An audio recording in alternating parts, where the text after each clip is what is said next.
자, 성경 봉독하시겠습니다. 태초에 말씀이 계셨다. 그 말씀은 하나님과 함께 계셨다. 그 말씀은 하나님이셨다. 그는 태초에 하나님과 함께 계셨다. 모든 것이 그로 말미암아 창조되었으니 그가 없이 창조된 것은 하나도 없다. 창조된 것은 그에게서 생명을 얻었으니 그 생명은 사람의 빛이었다. 그 빛이 어둠 속에서 비치니 어둠이 그 빛을 이기지 못하였다. 자, 오늘 설교는 빛으로 오신 예수라는 제목으로 하겠습니다. 자, 우선 크리스마스 주일이니까 메리 크리스마스와 함께 인사하시기 바랍니다. 자, 메리 크리스마스. 즐거운 성탄입니다. 이 엑스마스로 쓰는 요 뜻 아시죠? 엑스마스는 사실 엑스가 아니고 카이, 그래서 크리스토스를 나타내는 말입니다. 그리스도를 나타내는 것이고요. 그리스도, 크라이스트 마스, 마스인데 메스입니다. 그러니까 예배, 미사죠, 미사. 가톨릭에서 미사. 그런 뜻으로도 해석을 하고 있습니다. 성탄절은 실제로 예수 생일은 아닙니다. 성경에 예수 탄생 날짜가 명시되어 있지 않습니다. 그래서 사실 알 수가 없습니다. 그런데 예수 탄생을 기념을 하기는 해야겠으니 어떤 일정한 날을 정해서 해왔는데요. 초기 일부 기독교 공동체는 1월 6일로 하기도 하고 봄인 3월 25일로 하기도 했습니다. 4세기 초에 콘스탄티누스 황제가 기독교를 공인했죠. 그 이후에 기독교는 로마 제국에서 공식적인 종교로 자리 잡기 시작했는데 그 과정에서 크리스마스가 12월 25일로 정해졌습니다. 이 날은 당시 로마에서 태양신 축제가 있었는데 솔 인비투스라는 축제가 있습니다. 이 뜻은 무적의 태양이라는 뜻이고요. 이것은 이제 동지를 기준으로 하는 거고, 그러니까 태양이 쭉 기세가 죽었다가 다시 시작하는 날이 동지죠. 제일 짧은 태양 빛이 제일 짧은 날인데 이제 다시 태양이 기세를 잡기 시작하는 날을 기점으로 솔 인비투스 축제가 있었고요. 이 날을 예수 탄생일로 성탄절로 바꿔서 축하하게 된 겁니다. 이방신을 섬기던 그런 축제를 예수를 축하하는 그런 축제로 바꾼 그런 의미가 있다고 보시면 되겠습니다. 예수 탄생의 역사는 그렇고요. 조금 더 중요한 문제는 예수 탄생의 의미일 겁니다. 예수가 태어난 시기에 이스라엘 상황을 조금 더 살펴보면서 예수 탄생의 의미가 어떤 것이 있었는지 살펴보도록 하겠습니다. 일단 이 당시의 사회적 구성은 한 5그룹 정도로 나눠진다고 보시면 되겠습니다. 일반 백성이 있었고요. 이들이 살고 있던 세상은 사실 조금 암울했습니다. 로마 제국의 지배와 경제적 어려움 속에서 고단한 일상을 살고 있었습니다. 이들은 희망을 찾기 어려운 상황 속에서 내일이면 더 나아질 것이라는 믿음을 가지기보다는 메시아의 도래와 하나님의 구속을 기다리며 기도하는 삶을 살았다고 보여집니다. 그들이 의지할 수 있는 사람들은 또한 대부분 어려운 상황에 처해 있었고 서로 돕기 어려운 현실 속에서 그들은 그저 하나님께 간절히 기도하며 응답을 바랄 뿐이었다라고 상상해 봅니다. 수백 년 동안 식민지 지배를 받으며 살아온 그들에게 당시 로마 제국의 통치는 또 다른 고통의 원인이었고 믿을 것은 하나님밖에 없었을 겁니다. 사두개인이라는 그룹이 있었습니다. 이들은 레위지파 제사장 그룹입니다. 사두개인들은 로마 제국과 협력하여 자신들의 정치적 권력과 재정적 이익을 취하는 사람들이었습니다. 이들은 예루살렘 성전의 제사장 계급이었으며 성전 중심의 제사와 율법을 강조했습니다. 이들은 구전율법보다는 토라, 모세오경이라고 하죠. 이것을 중시하며 성전에서의 제사와 의식을 통해 신앙을 실현한다고 주장했습니다. 자신들을 전통적인 신앙의 수호자로 여기며 보수적인 입장을 취했다고 주장하지만 실제로는 현실적이고 실용적인 정치적 태도를 고수했다고 볼 수 있습니다. 주로 제사장과 귀족층에서 권력을 쥐고 자신의 이익을 우선시하며 로마와 협력하여 권력을 유지했던 그룹입니다.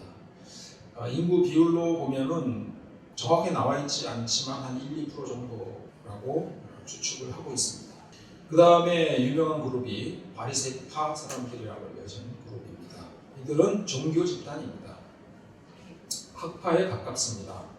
이들은 현재 우리가 처한 어려움이 우리의 잘못에서 비롯된 것이라고 믿고 바른 삶을 살아야 한다고 주장했습니다. 율법을 철저히 지키고 11조와 같은 의무를 성실히 이행하는 것을 중요시했으며 이를 위해 토라와 구전율법인 미시나를 연구하고 그 규정들을 엄격히 지켜야 된다고 여겼습니다.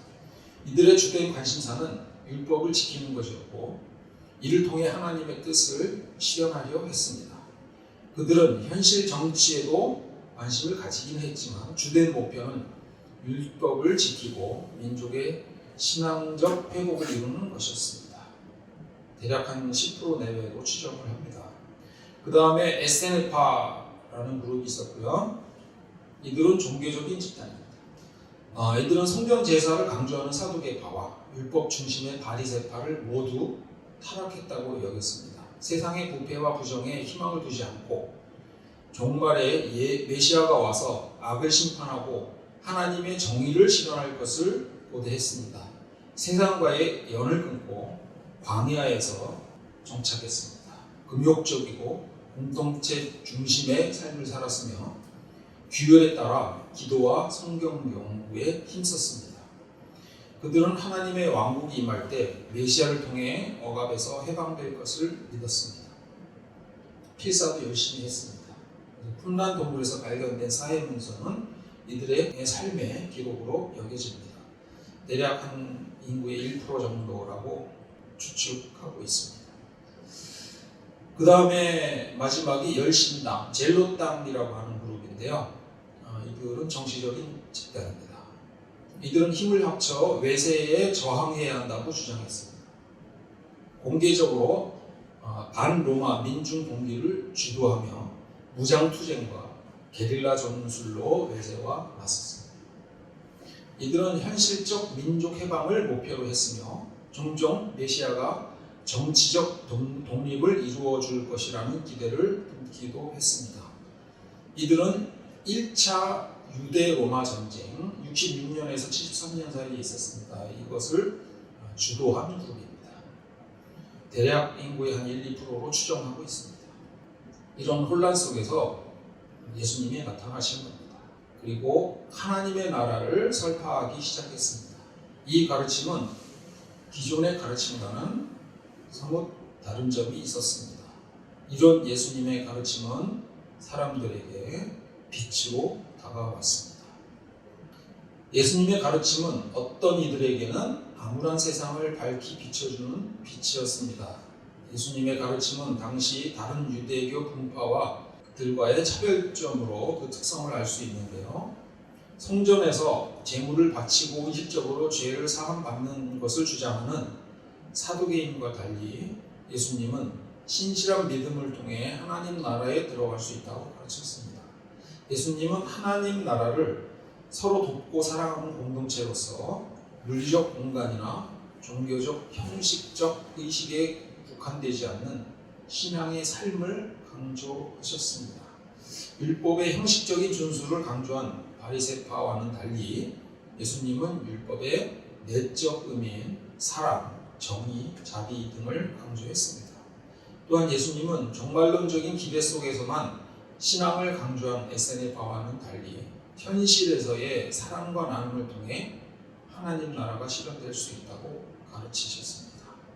마지막으로 예수님은 무력으로 싸우자고 주장한 젤롯당과는 달리 무력을 거부하고 평화의 길을 따르기를 가르쳤습니다.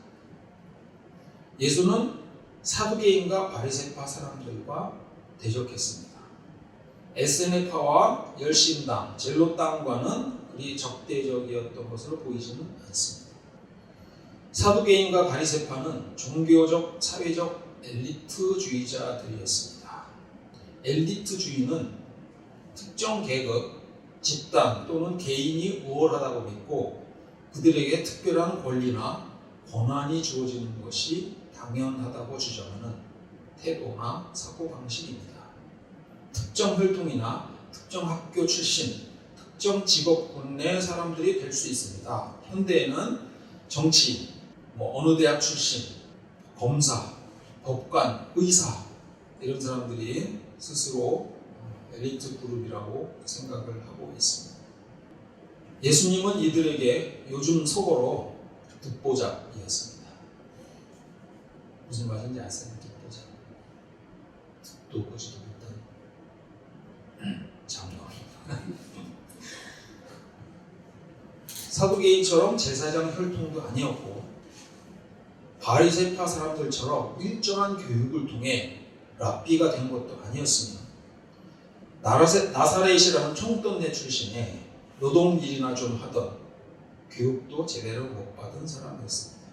이런 자가 토라에 대해 또 율법에 대해 이러쿵저러쿵하며 제 멋대로 해석하는 것이 엘리트 그룹에게는 꽤 못마땅했을 겁니다. 지금으로 말하자면 학벌도 변변치 않은 사람이 성경을 독학으로 공부하고 그 지식을 가지고 신학자와 논쟁하고 가르치는 꼴이었다고 생각하시면 됩니다. 그들 눈에는 예수님은 반혈통적, 반학파적, 반엘리트적이었습니다. 엘리트주의라는 것은 역으로 엘리트 그룹에 속하지 않은 사람들에 대한 차별을 의미합니다. 비엘리트들은 지배를 받아야 하고 무식하며 자기들의 가르침을 받아야 하고 복종해야 합니다. 엘리트주의자들이 가장 용납할 수 없는 것이 무엇인지 아십니까? 비지배층, 비엘리트 계층 사람들이 자신들과 맞먹는 것입니다. 그래서 엘리트층은 장벽을 쳐놓고 여기는 넘어오지 말라고 합니다. 현대에서 보면 자격증이나 학교 출신이나 이런 것으로 그 장벽을 만드는 것입니다. 그런데 예수는 랍비 교육을 받은 엘리트인 자신들을 가르치려고 듭니다. 용납이 되겠습니까? 게다가 자신이 하나님의 아들이라고 떠들고 다니니 엘리트 계층을 넘어서서 더 높아지려고 하는 것처럼 보였을 겁니다. 어찌 용납이 됐겠습니까? 조선 말기에 최재우가 시작한 동학농민운동이라는 것이 있었습니다.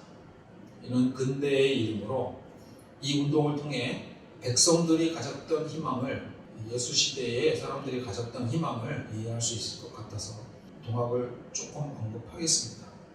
예수 시대의 상황과 같이 연결지어서 들어주시면 되겠습니다.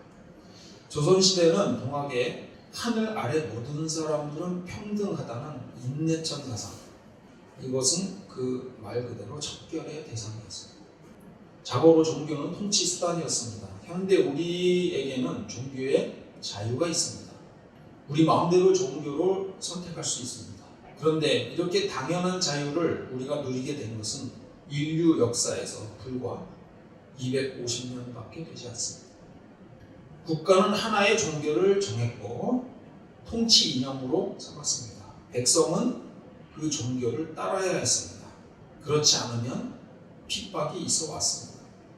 조선 사회는 신분 질서를 중요하게 생각했고 지배계층과 피지배계층의 구분이 엄연한 유교 통치 국가에서 인내천, 이것은 통치 질서를 뒤엎는 불순한 사상이었습니다. 그런데 반대로 백성의 입장에서는 이만한 희소식이 없었습니다. 신분 차별이 부당하며 모든 인간은 동등하고 귀하다고 합니다. 옳은 말을 해도 말의 이치에 관심을 두지 않고 아래 계층이 위 계층에게 함부로 대든다고 불편하게 느끼는 이들에게는 참으로 해괴한 주장이었을 겁니다. 동학은 부패한 양반 관료들에게 의한 착취를 반대하고 공정하고 정의로운 사회 구현을 주장합니다. 이건 지도층에게 질서를 뒤집는 반상죄였습니다. 후천개벽이라는 것이 있습니다. 이 사상은 부조리한 선천이 지나가고 정의롭고 평등하며 조화로운 이상사회인 후천이 온다는 것입니다. 개벽은 세상이 새롭게 열린다는 뜻입니다. 즉 후천개벽은 새로운 세상이 열리는 대전환을 의미합니다. 신분 질서와 봉건적 억압이 해체되고 모든 사람이 평등하고 조화롭게 사는 세상을 꿈꾼다는 것은 당시 백성으로서는 희망차고 아름다운 것이었지만 기득권자들에게는 끔찍한 사상이었습니다. 동학은 또한 기도와 주문을 통해 질병과 고난을 극복할 수 있다는 희망을 줍니다. 게다가 외세와 탐관오리들에 대한 저항 정신이 있습니다. 동학은 민족적 자존심을 회복하고 조선이라는 나라를 스스로 지키고자 하는 희망을 고취시켰고 일본군에 저항했습니다. 또한 어려운 이웃을 돕는 상부상조의 공동체적 활동을 장려하고 지원했습니다. 동학은 이러한 상부상조와 협력을 바탕으로 한 이상적 사회인 정의로운 공동체를 꿈꿨습니다. 가난한 백성들에게 동학이란 어두움을 비추는 빛이요 희망이었습니다. 그러나 동학인들은 일본군에 의해 또 조선 정부에 의해 완전히 짓밟혔습니다. 그래서 동학이라는 것이 그 흔적도 없이 사라진 것 같았습니다. 그러나 우리도 모르는 사이에 그들의 정신이 여전히 우리의 역사 속에 흐르고 있다는 것을 깨닫게 됩니다. 노벨 문학상 작가 한강의 수상 강연문 중에 소년이 온다를 쓴 소회를 다음과 같이 담고 있습니다. 소설을 쓰는 일을 더 이상 진척할 수 없겠다고 거의 체념했을 때 한 젊은 야학 교사의 일기를 읽었다. 1980년 5월 당시 광주에서 군인들이 잠시 머물러간 열흘 동안 이루어졌던 시민자치의 절대 공동체에 참여했으며 군인들이 되돌아오기로 예고된 새벽까지 도청역 YWCA에 남아있다 살해되었던 수줍은 성격의 조용한 사람이었다는 박용준은 마지막 밤에 이렇게 썼다. 하느님, 왜 저에게는 양심이 있어 이렇게 저를 찌르고 아프게 하는 것입니까? 저는 살고 싶습니다. 그 문장들을 읽는 순간 이 소설이 어느 쪽으로 가야 하는지 벼락처럼 알게 되었다. 두 개의 질문을 이렇게 거꾸로 뒤집어야 한다는 것도 깨닫게 되었다. 과거와 현재를 도울 수 있는가? 죽은 자가 산 자를 구할 수 있는가? 이후 이 소설을 쓰는 동안 실제로 과거가 현재를 돕고 있다고, 죽은 자들이 산 자를 구하고 있다고 느낀 순간들이 있었다. 있다 본 그 묘지에 다시 찾아갔는데 이상하게도 갈 때마다 날이 맑았다. 눈을 감으면 태양의 주황빛이 눈꺼풀 안쪽에 가득 찼다. 그것이 생명의 빛이라고 나는 느꼈다. 말할 수 없이 따스한 빛과 공기가 내 몸을 에워싸고 있다. 과거는 현재를 돕는다는 말이 가슴에 큰 울림을 남깁니다. 그들은 사라졌지만 그 정신은 남아서 우리를 움직이게 합니다. 우리가 빛을 잃고 헤매고 있을 때 과거는 빛이 되어 우리의 방향을 알려줍니다. 1894년 동학농민운동에서 1910년 항일의병운동, 1919년 3.1운동에서 1960년 4.19 혁명, 1980년 5.18 광주 민주화운동에서 오늘 현재의 대한민국으로 오늘의 우리는 이러한 과거의 연속선상에 서 있는 것입니다. 인간 예수는 2000년 전에 잠시 왔다 갔지만 그 과거는 현재를 여전히 돕고 있습니다. 2000년 동안 인간의 욕망이 개입하면서 교회가 타락한 시절마다 새로운 운동으로 새롭게 태어나고자 노력했습니다. 그렇게 새롭게 되는 힘은 바로 예수의 가르침에서 나옵니다. 과거와 현재를 돕고 있는 것입니다. 예수님은 하나님 나라를 선포하셨고 그것은 초대교회로 연결되었습니다. 교회가 세속화되었을 때 이에 대한 반발로 영적 순수성을 추구하기 위한 수도원 운동이 나타났고, 교회가 부와 탈에게 매몰되어 있을 때 이에 대한 반발로 가난과 겸손의 삶을 추구한 성 프란체스코 운동으로 이어졌고, 교회가 물질에 타락하고 형식에 치중해 있을 때 성경 중심 신앙 회복과 교회의 타락을 비판한 종교 개혁으로 이어졌습니다. 경건한 삶과 신앙 공동체의 성화를 추구한 청교도 운동으로 이것은 다시 이어졌고, 이것은 다시 영적 각성과 부흥을 통한 신앙 갱신을 한 대각성 운동으로 이어졌습니다. 그리고 이것은 또다시 사회 정의를 통합하기 위한 사회 복음화 운동으로 이어졌습니다. 이거 이외에도 지금도 수많은 운동으로 초기 정신을 유지하고자 하는 노력이 있습니다. 예수는 어두운 세상에 빛으로 오셨습니다. 그 빛은 과거의 빛이었습니다. 그러나 그 빛은 현재까지 이어져 현재를 비추는 빛이기도 합니다. 우리는 예수가 꿈꾼 하나님 나라라는 유토피아를 꿈꾸며 유토피아를 향해 달려가지만, 유토피아란 말이 무슨 뜻입니까? 존재하지 않는 곳이라는 뜻입니다. 그래도 우리는 유토피아에 조금이라도 더 가까워지기 위해서 가까워질 수 있다는 믿음으로 오늘의 현실을 참아내고 미래에 대한 희망을 버리지 않습니다. 우리가 잘못되어 갈 때, 세상이 다시 어두워져 갈 때 그 맥락의 시작점이 무엇이 있습니까? 예수의 빛입니다. 성탄절을 맞이하여 예수가 어떤 빛으로 세상을 빛으로 했는지 생각해보고 그 초심을 마음에 새기면 좋겠습니다. 예수가 비추었던 빛을 다시 한번 생각해 보면서 정리해 보겠습니다. 예수는 하나님을 사랑하는 것만큼 인간도 사랑해야 한다는 인간 존중 사상이 그 근본에 깔려 있습니다. 엘리트주의와 계급주의가 보편적이었던 시대에 우리 모두는 하나님의 자녀로 평등하며 사회적으로 소외된 가난한 자와 병든 자와 죄인도 함께 사는 세상을 꿈꾸었습니다. 하나님 나라라는 개념을 통해 지금의 불의한 세상이 끝나고 정의롭고 평화로운 세상이 도래할 희망을 주었습니다. 우리는 그 나라에서 나누고 베풀고 서로 돕는 아름다운 관계가 강조되었습니다. 복잡한 율법 대신 하나님을 사랑하고 이웃을 사랑하라는 단순하지만 강력한 메시지를 전하셨습니다. 자기 이익만 추구하는 부패한 정치 지도자와 종교 지도자들을 비판하며 늘 약자 편에 섰습니다.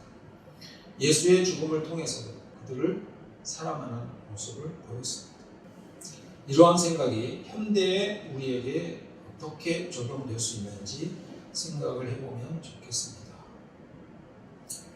혹여라도 예수가 온 의미를 현재 이 시점에서 저에게 하나로 정리해달라고 하면 그건 조금 어렵겠다는 말씀을 드립니다. 왜냐하면 예수가 이 땅에 온 이유는 하나로 정할 수가 없습니다. 사실 예수의 의미는 예수가 정하기보다는 예수를 믿는 사람들의 소망이 그것을 결정해왔습니다. 하나님의 뜻이라고, 예수의 뜻이라고 주장하는 사람들을 잘 살펴보면 사실은 다 그들이 해결해야 할 문제와 관심사를 예수를 통해 투영한 것들입니다. 예를 들어 과거 흑인 노예들에게 예수는 인간 평등과 노예 해방이라는 빛을 비추는 존재였습니다. 성차별에 고통받는 사람들에게는 예수는 성평등을 비추는 빛입니다. 몸이 불편한 사람들에게는 예수는 치유의 존재입니다. 사회가 부패하고 정의롭지 못하다면 예수는 사회 정의의 빛을 비추는 존재일 것입니다. 환경 파괴에 맞서는 환경 보호의 존재자이기도 할 것이고, 노동 현장에서는 억압적 노동에서 벗어나게 해주는 노동 해방의 존재입니다. 식민 상태에서는 민족적 해방일 것이고, 죽음의 공포에서는 평안과 위로의 존재일 것입니다. 죄악으로 지옥에 가기 두려운 사람들에게는 천국으로 인도하는 존재가 됩니다. 그러나 현 시점에서 우리의 공통된 관심사가 하나 있기는 합니다. 그것은 몇 주간 윤석열의 터무니없는 계엄령과 그에 따른 탄핵으로 전국이 혼란스럽다는 것입니다. 이런 상황에서 기독교는 어떤 빛으로 드러나야 할까요? 정의의 빛으로 오신 예수를 저는 소망해 봅니다. 그러나 불행하게도 거의 움직임이 없습니다. 동성애 문제로 그 난리를 피우던 기독교 지도자들은 다 어디서 무슨 설교를 조용히 하는지 모르겠습니다. 설마 계엄령을 찬성하고 탄핵에 반대하는 것은 아니겠죠. 그들이 세상을 향해 정의를 외치는 것 같지만 사실 약자에 대한 폭력을 행해온 것이며 강자에 대해 비굴한 것에 불과합니다. 많은 정치 목회자들을 보면 올바른 의의를 쫓지 않고 나라가 어찌 되든 자신들의 이익만 쫓는 정치인들과 전혀 다를 바가 없음을 느낍니다. 나라가 혼란한데 제대로 된 올바른 소리 하나 못 내는 기독교는 세상에 어떤 빛을 발하나요? 빛으로 오신 예수가 과거의 이야기로 머물러 있다면 오늘날에도 성탄의 의미는 없는 것입니다. 성탄절에 기독교의 빛은 어디로 향하고 있나요? 오늘 우리의 소망이 정의로운 사회 구현이라면 예수가 빛으로 오신 의미도 그쪽을 향해 비추어야 할 것입니다. 그것이 세상 사람들이 인정하는 빛으로 오신 예수일 것입니다. 그렇지 않다면 사회는 기독교를 그저 자기들 이익이나 쫓는 어둠 속에 있는 존재로밖에 인식하지 못할 것입니다. 지금 국민의 증오의 대상으로 쪼그라들고 있는 보수당과 같은 처지가 될 것은 불을 보듯 뻔합니다. 예수님은 빛이었습니다. 예수의 빛은 고통받는 자들에게 늘 희망의 빛이었습니다. 그 과거의 빛이 현재가 되기 위해서는 그 과거가 현재를 도울 수 있는 것은 현재의 우리들이 그 정신을 온전히 이어받을 때뿐입니다. 오늘의 본문을 다시 읽고 설교를 마치도록 하겠습니다. 제가 읽겠습니다. 태초에 말씀이 계셨다. 그 말씀은 하나님과 함께 계셨다. 그 말씀은 하나님이셨다. 그는 태초에 하나님과 함께 계셨다. 모든 것이 그로 말미암아 창조되었으니 그가 없이 창조된 것은 하나도 없다. 창조된 것은 그에게서 생명을 얻었으니 그 생명은 사람의 빛이었다. 그 빛이 어둠 속에서 비치니 어둠이 그 빛을 이기지